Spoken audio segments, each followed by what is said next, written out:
se présenter bato bayeba yo po te tolanda mituna oyo tokotuna yo sika mpona ntina ya baoba monene chantre monene ya musique chrétienne oyo auti kotika biso azongi omboka papa na biso kolo Yesu. Papa omeka ko se présenter pour bato bayeba yo. Napesi matondi mingi na kombo na Yesu. Na bengami na kombo ya Ogi Mwalaba Mukendi na fandi awa na Raleigh na North Carolina na États-Unis. Merci mingi papa. Nakanisi papa Ogi ndenge okiyo papa ale moloto le chantre de la musique chrétienne oyo auti kotika biso toza kobenga ye monument ya musique chrétienne. Okoki koyebisa biso ndenge nini oyokaki sango wana ntango epanzanaki mokili oyo? Sango ya ndeko nayoki yango. Sango ya ndeko nayoki yango nazalaki na mosala. Bana babengaki ngai mpo bamonaki yango na etando eke na oyo ya Congo mikili. Batelefone nga balobi ke papa ale akufi. Esalaki nga pasi mingi na motema. Nalobaki Nzambe azwa lokumu po ete ntango na ye ekoki mosala oyo Nzambe apesaki ye asili kokokisa yango wana mpe Nzambe azwi ye. Nakoloba te makomi liloba oyo Nzambe alobaki okoye epai na nga ekokisami na bomoi na ye po ete na ntango oyo monguna amekaki akokaki ye te, alekanaki na poison mbala na mbala akokaki ye te, mwana na Nzambe ayebaki ye te, atako bato na mokili bazali koluka ye, mais lokola ntango na Nzambe nano ekoki te, yango wana oyo nyonso tu bazali kosala ezalaki na efe moko te. Nalingi nano koyeba, est-ce que ozalaki na relation moko personnelle na ale moloto?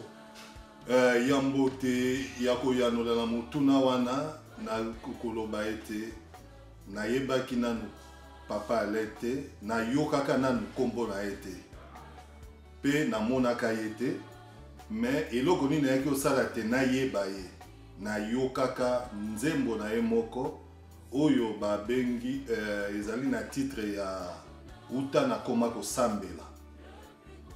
Nayokaka yango, nayebaki te nani mutu ayembaki nzembo yango. Tozalaki na moninga toza kokende na mosala, nayebisi moninga nga na bi nzembo oyo soki ozali moto oyo ozali kobondela kati na solo eke oyoki eloko te kati na nzembo oyo, en tout cas elakisi tosambelaka te.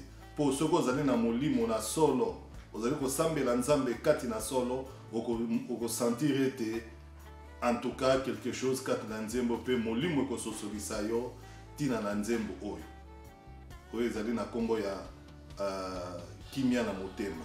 Puta na koma kosambela bomo echanja.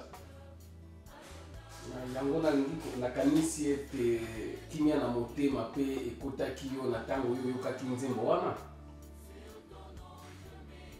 Ya solo kimi ekotaki po na retrouvaki oyo babengi adoration na mosala oyo Nzambe atiaki kati na mosali na ye. Na kati na koyeba ntango yo oyebaki oyokaki nzembo wana ekotisi kimia na motema, nzembo wana esali ete etransforme yo. Est-ce que olukaki koyeba mutu wana oyo ayembaki nzembo wana to koluka relation moko personnelle po na bokutana na ye po na kopesa ye merci na ndenge Nzambe asali kati na ye?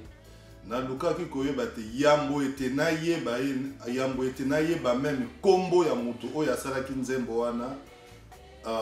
Nazwaki tango ya kosomba bande DVD na bango ya 5e anniversaire. A partir ya wana naye koyeba te mutu oyo ayembaki oyo bayembaki nzembo ya kimia na motema ezali groupe Adorons l'Éternel Gaël. Si okenda na mboka mokolo moko pote oyeba na kokutana na ale moloto. Nakendaki yambo ete nakende nazalaki koloba te ntango na découvrir bango na DVD ya 5e anniversaire epesaki nga posa ya kokutana na bango mpona koencourager bango koencourager papa na mosala oyo azalaki kosalela Nzambe. Donc olingi koloba ete yo okendeki na Kinshasa, alors but na yo vraiment ya voyage wana mpona okende na Kinshasa ezalaki nini? But na nga ya voyage ezalaki te nakendaki na libota mobimba mpo bano naboti na mboka oyo nanu bakomaki Congo te. Alors lokola nalakaki deja bani bandeko awa ete mokolo oyo nga na kokoma na Congo esengeli nakutana na ndeko mpona koencourager ye na mosala oyo Nzambe azosala kati na ye. Ntango yo okutanaki na ndeko ezalaki ndenge nini? Esengo nini ozalaki na yango? Nakanisi tozwaki bilili yambo ete tokoma epai ya ndeko ou bien tozwa rendez-vous na ndeko na mitungisamaki nayebaki te ndenge nini na kokutana na ndeko, nani akotia ngai a contact na ndeko mpona tomonana. Nzambe asalaki ete na passe na kanali ya moko na ba musicien na ye mwana na ngai Tempo yende mutu asalaki ete tokutana. Et puis ntango abengaki papa azalaki na hésitation moko te, abengi lelo alobi bakoki koya lobi tokutana na 10h du matin. Entretien na bino ezalaki sur quoi et ndenge nini? Ok, entretien na biso ezalaki elembo oyo esalaki ete tokutana ntango tokomaki epai na ye ezalaki ete mpona koencourager ye mpona kopesa epo te azala toujours na makasi na mosala oyo Nzambe apesaki ye, mission oyo Nzambe apesaki ye na mokili. Réaction ya papa Alain ezalaki nini mpe ndenge nini ntango bokutanaki na ye? Po ezali ete mbala ya yambo bato moko boye baye bauti mosika na mboka mikili ya poto ya États-Unis balingi kaka bakutana na ye. Si réaction na ye ezalaki ndenge nini ntango bokutanaki? En tout cas ntango tokutaki déjà papa azozela biso ezalaki na libanda, en tout cas azalaki na esengo ya komonana na biso ete bato bauti mosika mpona kokutana na ye epesaki ye mpe valeur mingi, ndeko asepelaki akumisaki mpe Nzambe mingi mpona yango. Réaction na yo na libota na yo ezalaki ndenge nini? Réaction ya liboso ezalaki ete tango andimi koyamba biso ke bapesi biso sango te, papa Alain andimi ete tokoma epai na ye lobi na ntongo na 10h30. Eloko ya liboso ezalaki na biso esengo kondima oyo andimaki koyamba biso.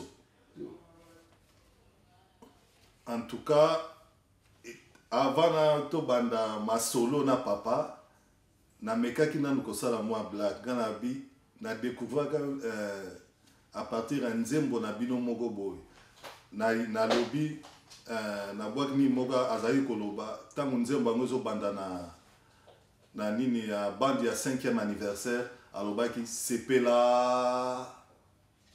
Alors ntango kaka nalobi ndenge wana nayoki papa azalaki na esengo asekaki totuni abi nazoyeba titre ya nzembo yango tokoki koyebisanga nanu mwa moke nga na bi nzembo yango ezalaki 10e chanson na bande oyo ya DVD ya 5e anniversaire. Ti alobi j'ai beaucoup composé, en tout cas pardon yebisa ngai titre ya nzembo wana soko oza nango na ninga na bi kimia na motema uta na koma kosambela koloba nalobi ndenge wana ye moko abukani na koseka. Donc toseki biso nyonso po esengo ezalaki kokutana bana na Nzambe elongo. Siko eloko nini ezali na kati na yo sikoyo tango mokili mobimba lelo ezali kolela ale moto? Soki na mokolo na lelo mokili mobimba eza kolela papa Alain ezali kolakisa mosala oyo nzambe atiaki kati na ye. Yango wana bato bazali kokanisa na yango oyo na mosala oyo nzambe asalaki kati na ye na mokili oyo. Alain Moloto na kati na banzembo na ye na kati na ndako na yo eloko nini transformation nini epesaki na kati na ndako na yo mpona banzembo oyo ndeko na biso Alain Moloto ba chantre chrétien auti kotika biso? Ndenge nalobaki na ebandeli ezali ete kimia ezala na ngai moko, ezala na mwasi na ngai, ezala na bana na ngai. Kimia na motema pe adoration kati na ndako na ngai. Motuna mususu papa Ogi Mwalaba yo bozalaki na lisolo oyo bosololaki na papa Alain Moloto na tina ya poison oyo ye azalaki nango na kati na nzoto. Okoki koyebisa biso na moke ndenge nini papa Alain ayebisaki bino mpona poison oyo ezalaki kati na nzoto na ye?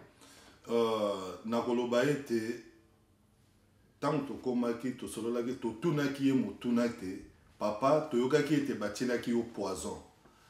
Confirmaki biso ke ya solo poison batielaki ye poison. Alobaki na biso ete ezali ya mbala liboso te, ezali déjà 5 fois déjà base batielaki ye poison, mais esalaki réaction moko te na nzoto na ye. Papa azalaki na nzoto kolongono.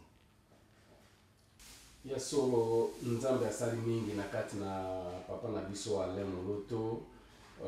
Nzambe oyo apesaka pe kaka moto azwaka, ye moto apesaki Alain Moloto na kati ya nation na biso, ye moto azwi lisusu Alain Moloto esengeli kaka kokumisa nzambe. Na sikoyo liloba nini ya suka oyo yo koki kozala na yango na groupe Gaël Mobimba, famille Gaël, na moment oyo ya douleur bazali ko traverser, liloba nini oyo ya suka yo zali na yango koyebisa bango? Liloba oyo nakoki koloba ezali ete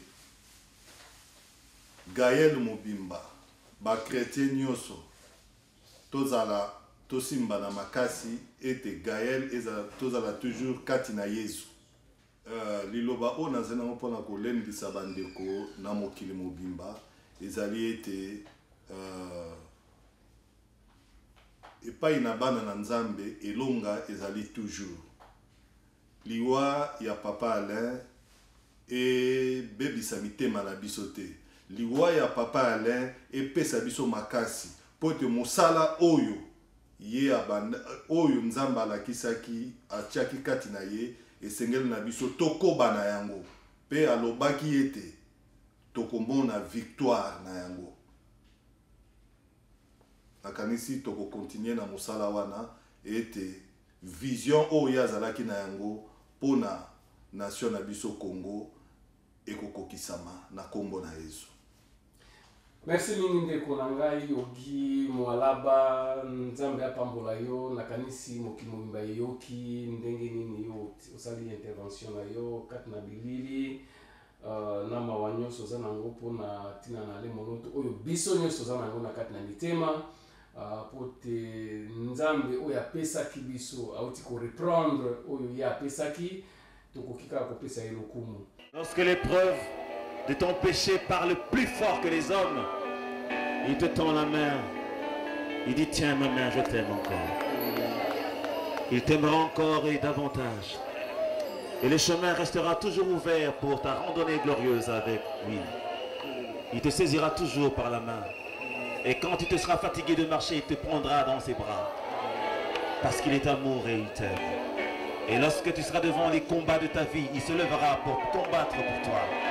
Pour combattre en ta faveur. Et quand il se bat, on l'appelle El Shaddai. Le Dieu de toute force. Le Dieu de toute puissance. Celui qui fait de nos combats ses combats, de nos défis ses défis. Alléluia. El Shaddai.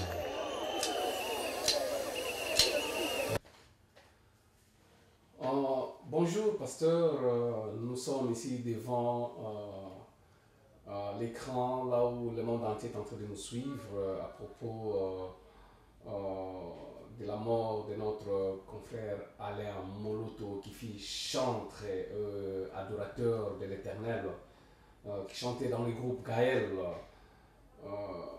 Pasteur, avant de vous poser n'importe quelle question, je voudrais d'abord que vous puissiez vous présenter devant le public.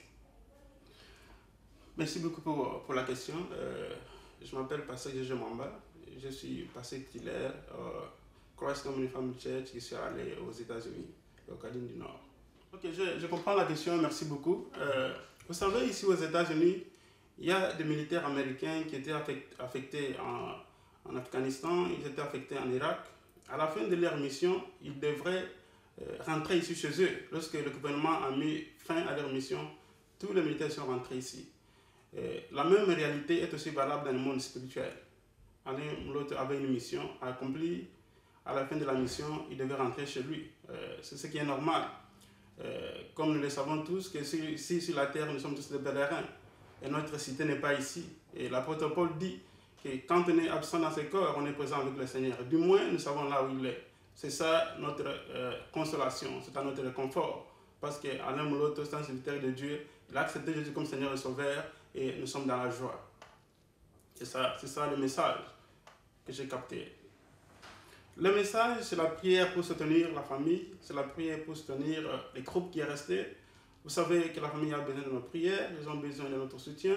Les groupes aussi ont besoin de nos prières, ils ont besoin de notre soutien. Nous devons prier afin que le Seigneur puisse continuer à agir comme il a toujours fait dans ces groupes. Et c'est là vraiment indispensable. L'Église doit être ensemble. Alain, l'Église, ce n'est pas seulement une seule Église qui est affectée, nous sommes tous affectés en tant qu'Église. Donc, nous devons soutenir la famille dans la prière.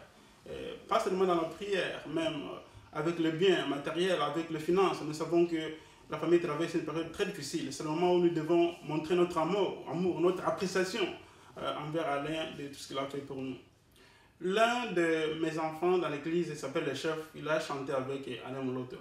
Et des fois, à l'église, c'est lui qui chante, qui entend ces cantiques. Il aime ça et lorsqu'il a même appris la nouvelle, il était très affecté. Donc les chansons d'Alain Moloto dans notre église sont chantées régulièrement. C'est une bénédiction pour l'église en général. Comme je disais, ce n'est pas une seule personne, c'est toute l'église qui est concernée et ce sont des chansons que nous aimons tous. Nous savons qu'Alain Moloto est venu pour restaurer l'adoration et nous bénissons le Seigneur pour ça. Merci beaucoup, pasteur. Est-ce que vous avez un mot de la fin à propos de la famille biologique d'Alain Moloto et à la famille chrétienne du groupe Gaël que Alain Moloto, les Baobab, les chantres, l'adorateur du Christ nous a laissé? À la famille, je voudrais seulement dire que c'est vrai, physiquement, en tant qu'humain, on est frappé, ça choque, c'est vrai, on comprend. Mais nous ne devons pas pleurer comme les gens n'ont pas de l'espérance. Nous savons que le Seigneur est au contrôle. Papa est parti, c'est à la fin de sa mission. Mais si la famille est encore là, c'est parce qu'il y a une mission qui continue, qui doit aussi assumer des responsabilités. Donc, il a juste passé le bâton de commande à la famille. La famille doit continuer à gérer les groupes et les groupes aussi doivent rester ensemble. Ça, c'est vraiment indispensable. Rester ensemble. Papa Alain est parti, mais la vision est restée. Donc, ils doivent rester dans la vision et continuer à servir le Seigneur. Nous, ici, partout où nous sommes, nous allons continuer aussi à se soutenir dans la prière et faire ce que nous pouvons faire afin que le Seigneur puisse se glorifier. Merci. bino bouti kuya ça fait mikolo mibale botikaki matanga na se na Kinshasa. Impression na bino ezali nini après matanga wana? Merci pour la question. Paix à son âme.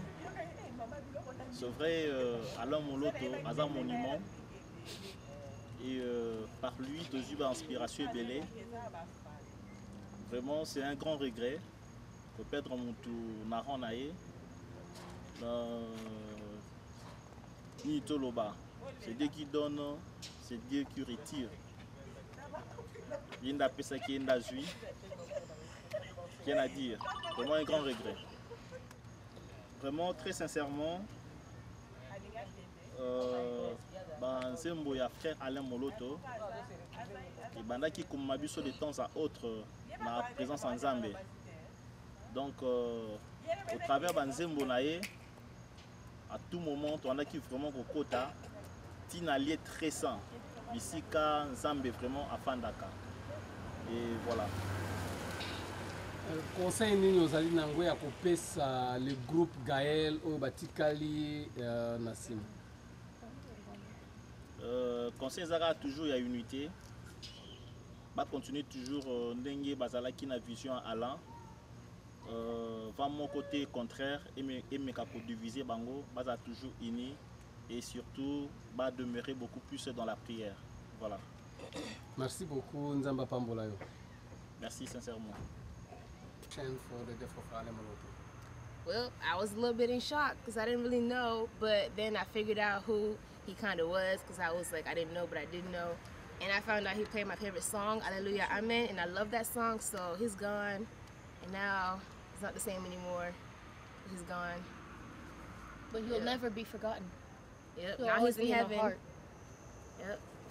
We're all gonna remember him for that one a good song, man. my favorite song, and his other ones.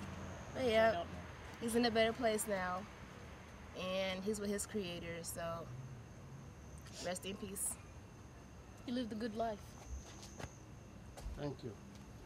Bana Kin, bana Congo, bana RDC, mbote mingi, nalingaki ko intervenir kaka na liwa ya papa Alain, en tout cas pas na mitema. Que son âme repose en paix, bana vie nouvelle, papa Lundu, bandeko surtout, en tout cas, nous sommes de cœur. Nous sommes de cœur avec vous. Mbote na Kinshasa, mbote na famille chrétienne nyoso, mbote même na musulman, mbote na ba tendance nyoso religieuse. Vraiment, o ekoeli biso eza pasi. Tous se soutenir. Alain Moloto, il est parti, mais il est soit quitté. Zambie a toujours nabiso, to simbana et na musika pe ya Amérique, to pe simbo na église vie nouvelle, na patriarche Gaston Lundu, convention et les Kamalamu, vraiment nous sommes toujours de cœur. Merci. Que la douceur de ta voix résonne en mon cœur, et au milieu de tes voix, je viens comme un vainqueur, fidèle ami. Devant le trône de ta grandeur, je viens t'adorer, Jésus-Christ. Siégé dans la cour du grand roi, avec des vieillards et tous les saints, jeter ma couronne, mon diadème devant ta face, te dire je t'aime Jésus. Devant la gloire de ta présence, je viens t'adorer.